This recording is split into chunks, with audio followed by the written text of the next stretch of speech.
Ever since the first few Incarnon guns came out, the go-to way of building them was a non-crit. You would focus on raw damage and status, because they had a special evolution node that allowed them to do a tremendous amount of damage on a non-critical hit. To be more specific, it was a 50% chance to do 2000% damage. This made scaling crit on these weapons irrelevant. I mean, people tried over the years to make some crit builds for them, but they would always end up being worse than simply running this one evolution. But I dare say the age of devouring attrition, which was the name of the evolution, is over, and the age of crit has begun.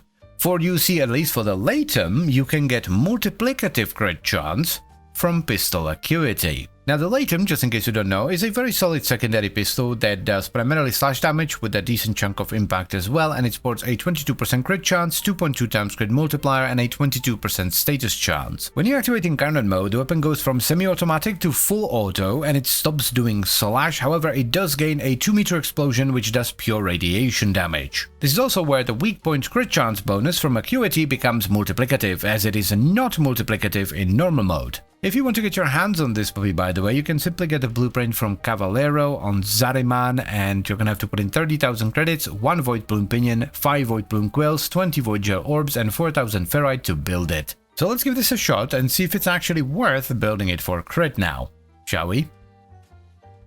We're gonna have to change the evolutions here. Yeah, I think I want to go for the negative recoil. I think that's gonna help us more.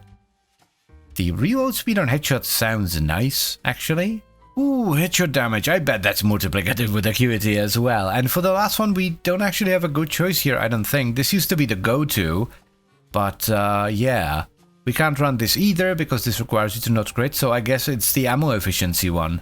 The build idea here is pretty simple. We run pistol acuity for the weak point damage and crit chance, and this locks our multi-shot, so we can't run things like diffusion.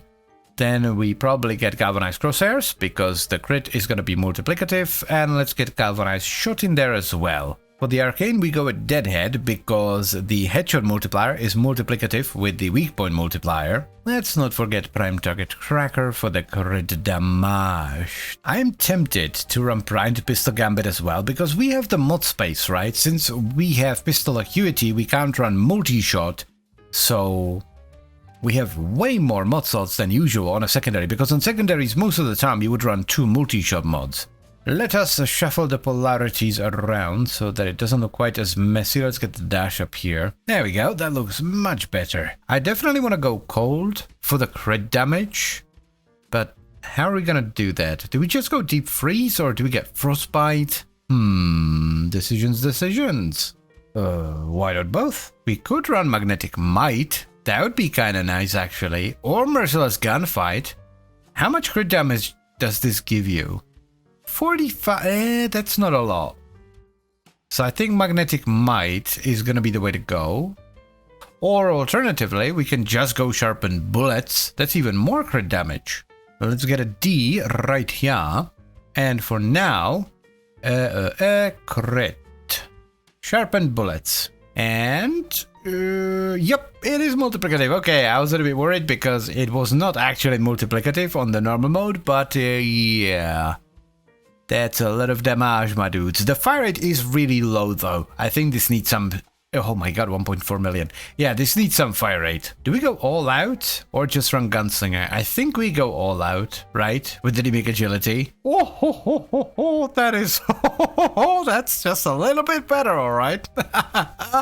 Okay, one thing that is bothering me a little bit though is the projectile speed. The projectile speed is really, really low. Yeah, we definitely want to get a lethal momentum. The projectiles are far too slow to reliably headshot at any kind of range. Be blessed, my dear children. Ring ding ding ding ding, we're done. First things first though, we will take out sharpened bullets and put in magnetic might instead. This gives us a less crit damage but more base damage thanks to that magnetic, which is gonna help a lot. Yeah, this is a substantial amount of extra damage.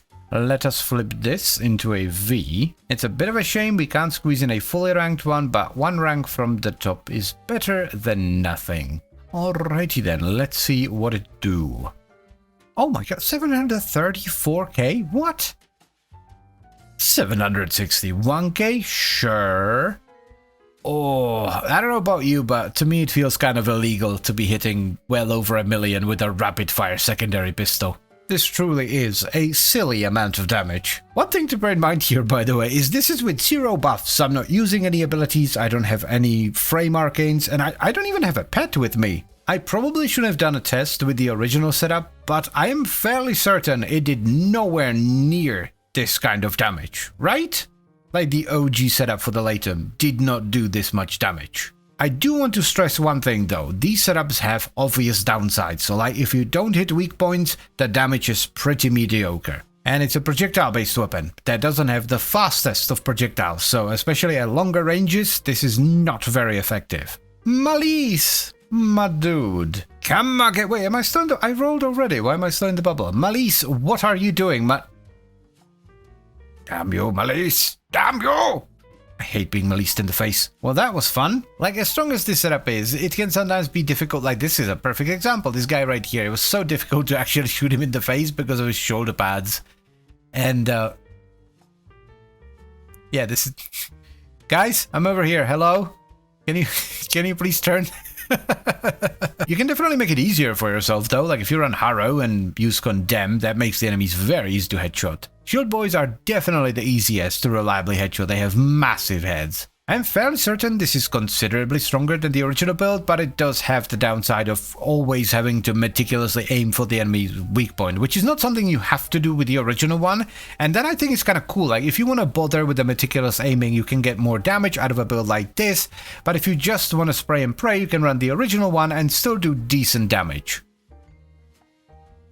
So, the final set of evolutions we went for were Marksman's Hand for the negative recoil, Lethal Rearmament for the reload speed on headshot, Caput Mortem for the headshot damage, and Reaper's Plenty for the ammo efficiency on headshot. Then for the build itself, we ran Primed Pistol Gambit and Galvanized Crosshairs for crit chance, Prime Target Cracker for crit damage, Pistol Acuity for weak point damage and crit chance, Galvanized Shot for status chance and condition overload, Anemic Agility for a ton of fire rate, Deep Freeze and Magnetic Might for cold damage, magnetic damage and crit damage, and I would also highly recommend Lethal Momentum in the Exilus. And to top it all off, we're running secondary Deadhead for headshot damage and base damage. I think you should definitely give this a shot. It might not be your cup of tea and you might eventually switch back to the original non-crit setup, but it is worth trying out. The damage this can dish out is quite substantial, though as I've mentioned already, there are some downsides like good luck consistently hitting weak points against the infested, for example. Even the Grenier can be somewhat problematic at times because of their ginormous shoulder pads. So definitely give it a shot, but if you don't like it, you can always go back to the OG non-crit setup. And as always guys, I thank you very much for watching and I hope you've enjoyed the video. Then I would also like to extend a special thank you to all the channel members. Thank you very much guys, I really appreciate your support, it means a lot to me. And I'll see you next time. Bye bye.